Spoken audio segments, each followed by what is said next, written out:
I guess let's start with the NHL. The issue is that, as you know, Jim, I only cap the games that have overnight lines because I just have so much other stuff going on. There was only one game last night that had an overnight line, so we'll get to that in a second. Quickly, let's just review our records on the year. I am 11-8, average line of plus 116, plus 4.8 units, plus 23% ROI. Jim, you are 13-9, average line of minus 110, plus 2.5 units, ROI of plus 9%, and that is excellent. All right, so on NHL, it was only the Avs and Colorado that had an overnight line. So let's talk about that one first. Obviously, the Avs off of a home-and-home win against Boston. Pretty impressive. The Avs started the season last year hot, but then they completely collapsed.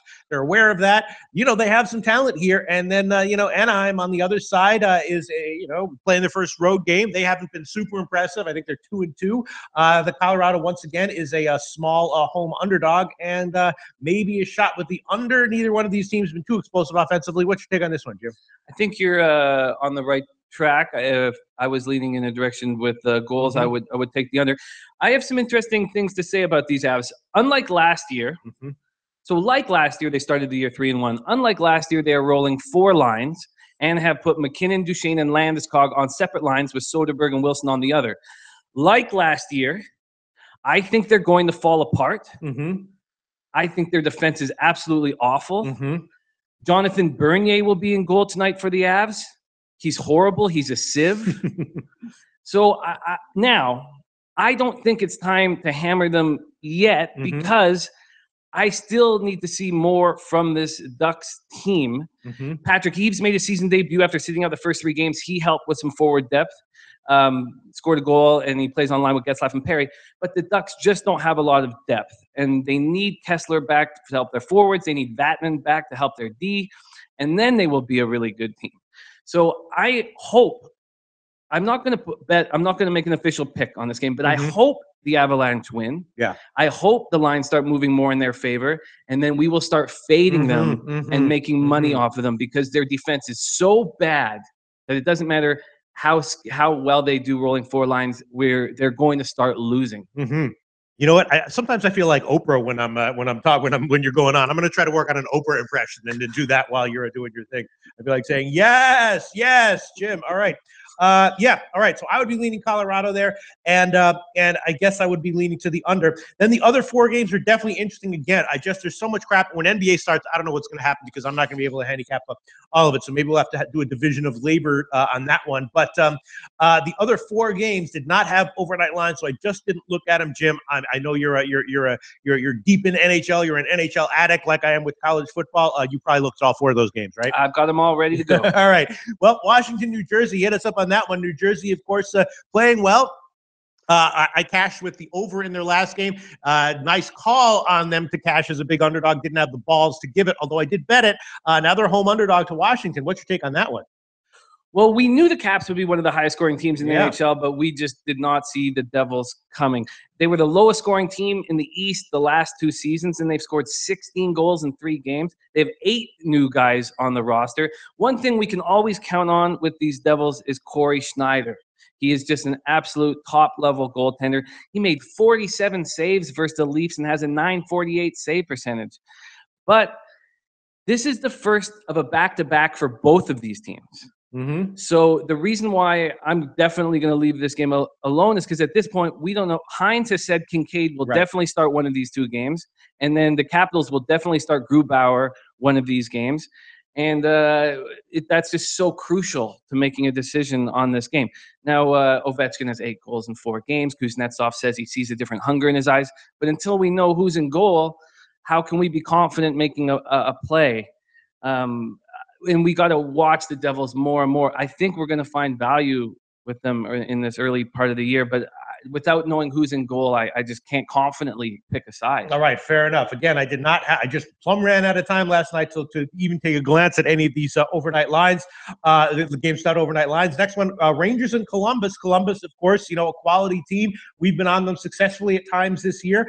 They're a small home favorite or a moderate home favorite here, but not a huge one in the -140s against the Rangers. At first glance, I'm thinking Columbus on the puck line or -1 line might be a good play. What do you think? I like Columbus a lot in this situation, and this line has changed. It opened at -125. Yeah. So, but I guess that was 5 dimes, and we can't really take that as an honest line. But when we started, like when I got here at 7 in the morning, I was like, oh, minus 125. This is going to have huge value. I still like the Jackets in this situation. The Rangers have started the year 1-3. In all their losses, they've allowed at least 2 first-period goals.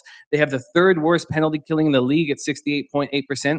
And thanks to Zibanejad, who has 4 of his 5 goals on the power play, they have the 2nd best power play unit.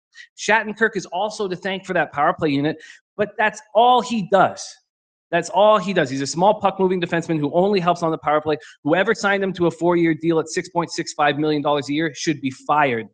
The Jackets will be good this season, really good. It all starts from the crease out. Mm-hmm. And after winning his 2nd Vezina trophy, Bobrovsky has allowed 1 goal on 67 shots. They also have arguably the best defense in the NHL. A good young forward group will have them battling with the Caps and Pens for the Metropolitan Division crown. I am taking the Jackets.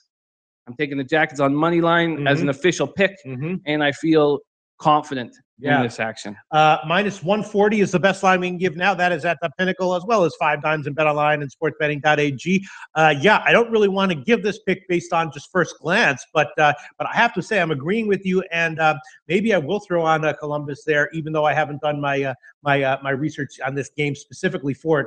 Feels like a good play. Then we have Ottawa, Calgary. Obviously, Calgary, a very strong team this year. They're in the same range in the minus 140s. What do you think, Jim?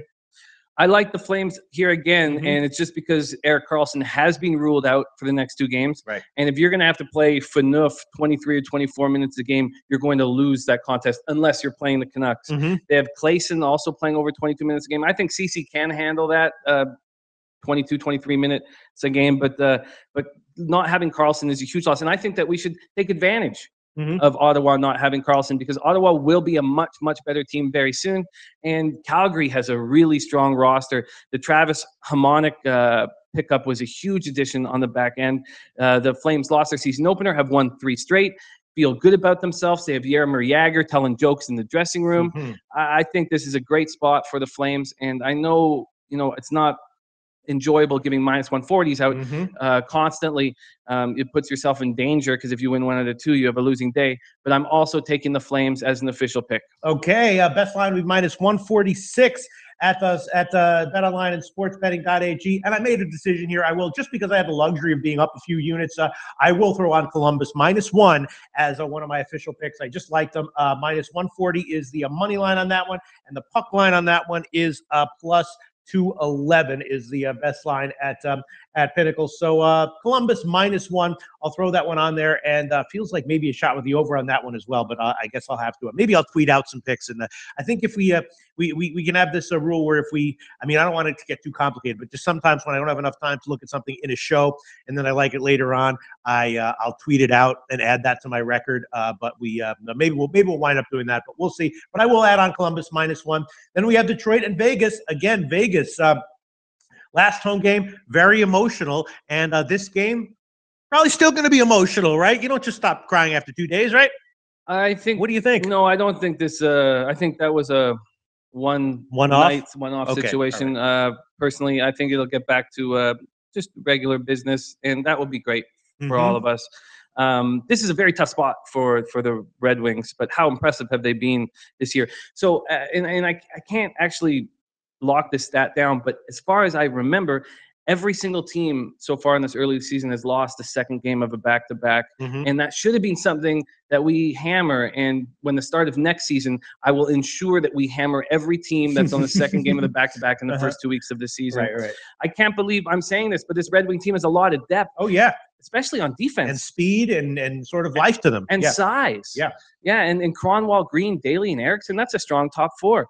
And they roll 4 lines. They're much better than I expected. So when will the Golden Knights come crashing back to reality? We need to time this right.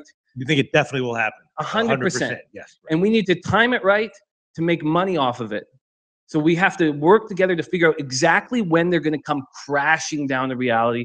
And it might not happen tonight because the Red Wings are on a back-to-back in this early part of the season. Right.